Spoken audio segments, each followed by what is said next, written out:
Bismillahirrahmanirrahim. Assalamualaikum warahmatullahi wabarakatuh. Apa kabar adik-adik? Semoga sehat selalu ya. Nah, sebelum kita memulai pelajaran, alangkah baiknya kita mengawalinya dengan berdoa terlebih dahulu. Semoga kegiatan yang kita lakukan mendapatkan keberkahan. Amin ya robbal alamin. Berdoa menurut keyakinan masing-masing, mulai. Selesai.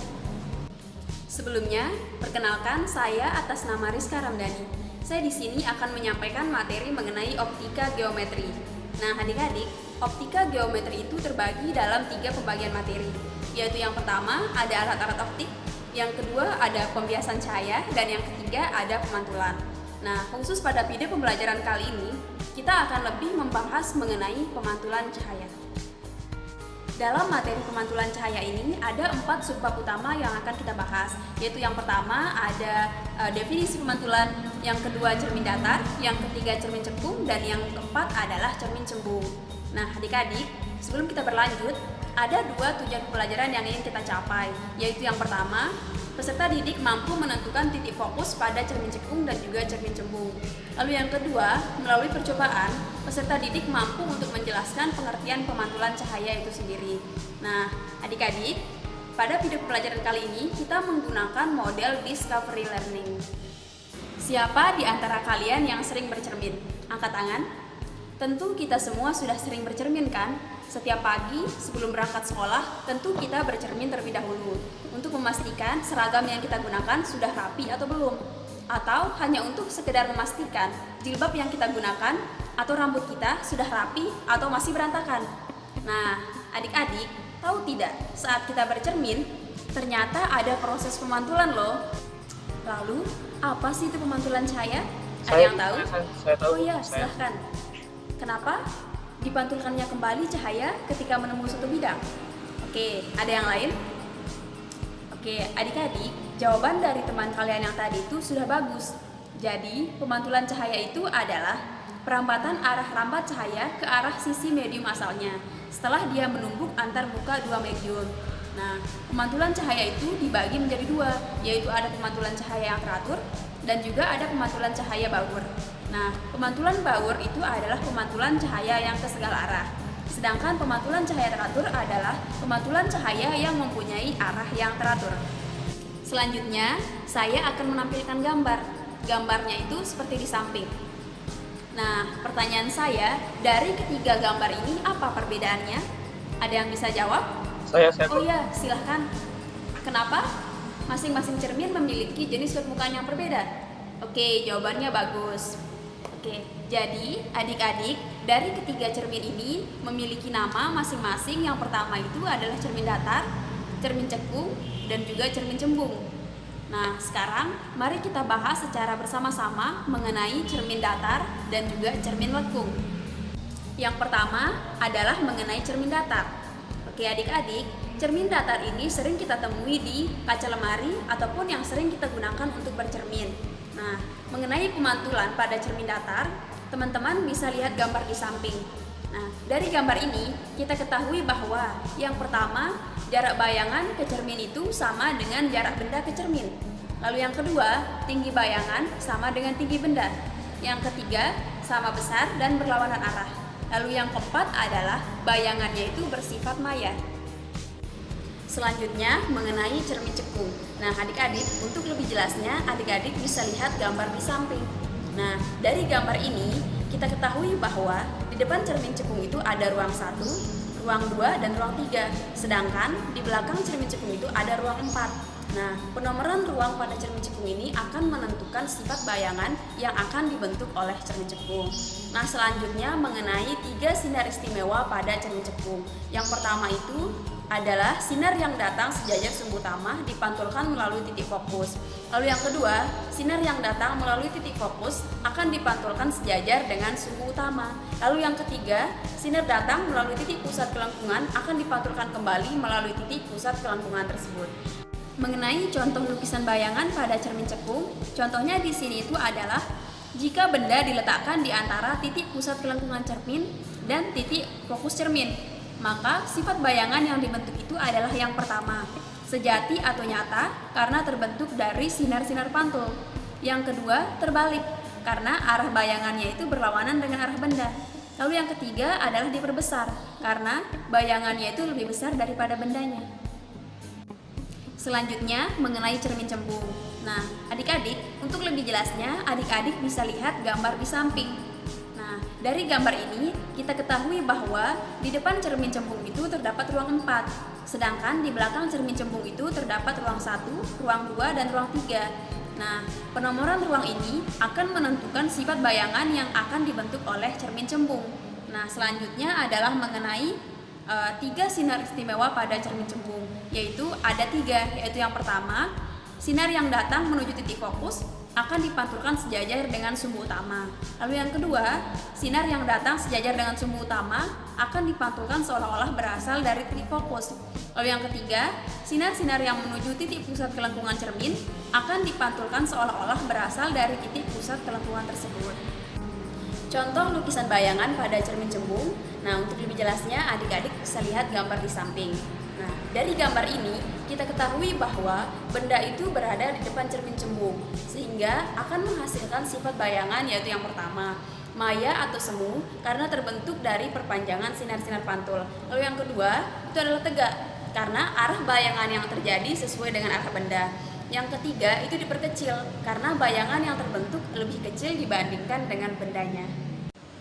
Adik-adik, cermin cembung dan cermin cembung memiliki persamaan yang sama, yaitu 1/SO plus 1/SI sama dengan 1/R, atau 1/SO plus 1/SI sama dengan 2/R, di mana M-nya atau perbesarannya sama dengan harga mutlak SI per SO atau sama dengan harga mutlak HI per HO. Nah, di mana HI itu menyatakan tinggi bayangan, HO menyatakan tinggi benda, F menyatakan jarak fokus cermin, R menyatakan jari-jari cermin, SO menyatakan jarak benda, dan SI menyatakan jarak bayangan. Oke, mengenai contoh soalnya adalah sebagai berikut. Oke adik-adik, kita langsung ke penyelesaian. Yang pertama, ditulis diketahui. Soalnya, sebuah benda berada 30 cm di depan cermin cekung dilambangkan dengan SO sama dengan 30 cm. Lalu, jarak bayangan sebesar 60 cm dilambangkan dengan SI sama dengan 60 cm. Nah, yang ditanya A. Titik fokus sering dilambangkan dengan F. B. Perbesaran bayangan dilambangkan dengan M. Maka penyelesaiannya, gunakan rumus yang telah kita bahas sebelumnya, yaitu 1/SO plus 1/SI sama dengan 1/F. SO-nya 30, SI-nya 60, 1/F. Samakan penyebut 60, jadinya 2 plus 1, 1/F. 3/60 sama dengan 1/F. Jadi F sama dengan 20 cm. Lalu ke yang B, perbesaran bayangan. Yang B, ini yang A. Perbesaran bayangan M sama dengan harga mutlak SI per SO sama dengan harga mutlak SI 60 per 30. Nah, hasilnya adalah 2. Jadi perbesarannya itu adalah 2 kali. Oke adik-adik, sekarang kita balik lagi ke gambar yang ini. Nah, dari penjelasan saya sebelumnya mengenai 3 jenis cermin ini, yaitu cermin datar, cermin cembung, dan cermin cekung. Nah, sekarang saya ingin bertanya, bagaimana sih sudut pantul yang dibentuk pada masing-masing cermin ini yang berkaitan dengan peristiwa pemantulan? Apa ada yang bisa jawab? Oke, jika belum ada yang bisa jawab, di sini saya mempunyai LKPD. Nah, sekarang silahkan kalian berkelompok, lakukan dan kerjakan kegiatan yang di LKPD yang akan saya bagikan. Percobaan sederhananya di sini kita menggunakan sebuah laser, sebuah cermin, dan sebuah kertas yang sudah kita berikan sudut. Nah, percobaannya langsung saja. Nah, di sini sudut sinar datangnya kita berikan 90 derajat. Sinarnya dipantulkan kembali dengan besar sudut 90 derajat pula. Nah, seperti ini kalian bisa lihat. Nah, kemudian jika sinar datangnya sebesar 60 derajat, Nah, seperti ini. Maka sinarnya dipantulkan kembali dengan besar sudut 60 derajat pula. Kemudian jika 45 derajat, sinarnya dipantulkan kembali pula dengan besar sudut yang sama.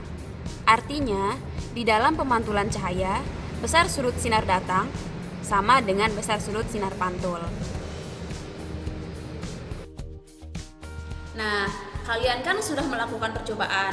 Sekarang, coba hasil percobaannya itu kalian diskusikan dengan kelompok masing-masing. Dan masing-masing kelompok harap untuk mempersiapkan diri untuk mempresentasikan hasil percobaannya. Oke, perwakilan yang maju sekarang adalah kelompok 1. Nah, adik-adik, hasil diskusi dari kelompok 1 sudah saya pegang dan akan saya bacakan. Oke, kita mulai dari rumusan masalahnya. Nah, rumusan masalahnya di sini itu adalah bagaimana pengaruh sudut yang dibentuk sinar datang terhadap sudut pantul pada peristiwa pemantulan cermin.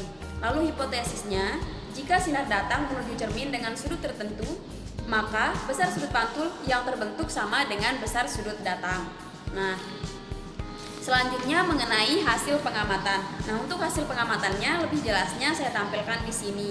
Nah, di hasil pengamatan ini, theta I itu menyatakan sudut sinar datang dan theta R itu menyatakan sudut sinar pantul. Oke, dari hasil pengamatan ini dapat kita katakan bahwa besar sudut sinar datang berbanding lurus dengan besar sudut sinar pantul. Oke, selanjutnya adalah hasil analisis datanya. Oke, yang pertama itu adalah pertanyaannya, apakah sudut yang dibentuk sinar datang sama dengan sudut pantul? Jawabannya adalah iya. Lalu yang kedua, bagaimana pengaruh sudut yang dibentuk sinar datang terhadap sudut pantul pada peristiwa pemantulan cermin? Jelaskan. Nah, jawabannya, ketika sinar datang mengenai cermin dengan sudut tertentu, maka sinar datang akan dipantulkan dengan besar sudut yang sama. Nah, adik-adik, itulah hasil diskusi dari kelompok 1.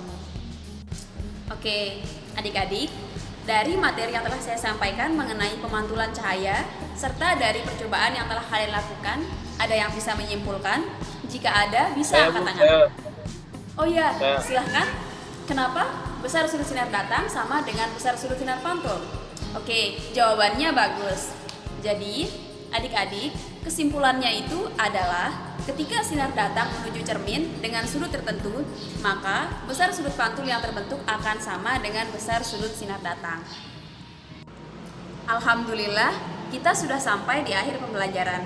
Semoga kegiatan pembelajaran yang kita lakukan ini bisa terhitung sebagai ibadah kita. Amin ya robbal alamin. Akhir kata, Assalamualaikum warahmatullahi wabarakatuh.